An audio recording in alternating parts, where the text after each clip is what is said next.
Let me explain what these cups are. This is the general fund. And the voters of California between 1996 and 2006 voted $100 billion for schools. And you still don't have it. Where is it? We have seen this show over and over. The taxes go up, the bond issues are passed, and still you don't see the money. The politicians refuse to make education a priority. They refuse to put the money into the schools that the voters have voted for. Do you remember the California lottery passing? 34% of that money was supposed to be earmarked for the schools. And it was. So the money comes into the general fund, and they're going to put it in education. And here's an example. They earmark this money for education.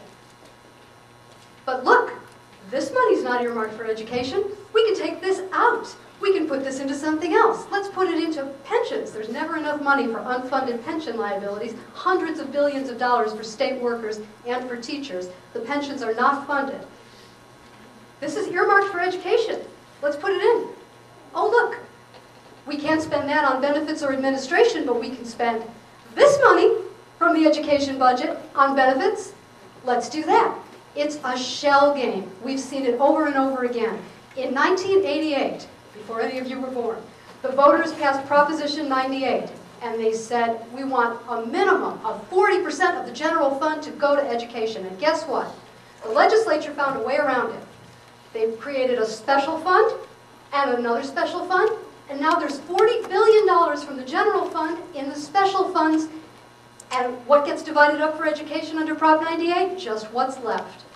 And so if there's a tax increase, if Prop 30 passes or Prop 38 passes, we're going to earmark that money for education. You bet we are. You bet.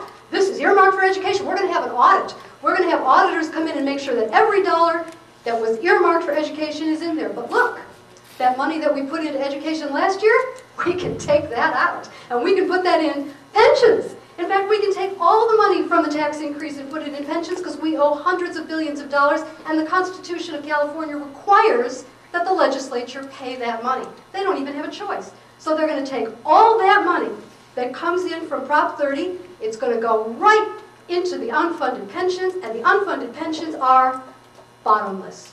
Because what's needed is pension reform to be in line with what's going on in the private sector. 401k style pensions. We can't afford what we have unless we have economic growth. If we have economic growth, then we can afford it. That's why it's as high as it was. In 1999, when the stock market was booming in the tech bubble, there was a Senate Bill 400, I think was the number, which retroactively increased all the pensions. There was tons of money coming in, but that was a bubble. If you have real growth, then you have tons of money coming in, and you can spend it on schools, you can spend it on pensions. But you can't have economic growth if you keep raising taxes. Because raising taxes, as Mark pointed out, drives businesses elsewhere. We will never know how many businesses would have started up in California and how many jobs would be waiting for you if we hadn't made the regulatory and tax environment so toxic for businesses. Think about starting a business yourself, and you'll see instantly how unaffordable it is, how unprofitable it is, how difficult it is, what a quagmire it is to do business in California. And we can't isolate just the taxes. It's also other factors like some of the environmental regulations and some of the other things that we've done to ourselves that have made businesses want to leave. And they have left. They are leaving. And we can earmark all day long, and we can play these shell games. But we have seen this over and over again in California. The trigger cuts are not mandatory. That's a trick too. The trigger cuts are what the government said they're going to do. They put it in the budget. You bet they did. They put a lot of things in the budget. They budgeted as if it was going to pass, and they were completely balanced. But if it doesn't pass, they can cut something else. They can cut Caltrans. Look at this list of government agencies that they can cut. The Commission on Uniform State Laws, the Commission on State Mandates, the Office of Administrative Law. Are they being threatened with cuts? The Horse Racing Board, is that being threatened with a 50% budget cut? It's not.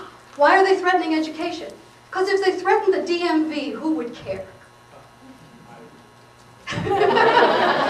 You know, they could cut something out of Caltrans. You drive by a Caltrans work site and you see one guy working and 3 guys watching. Could we get by maybe with 1 guy working and 2 guys watching?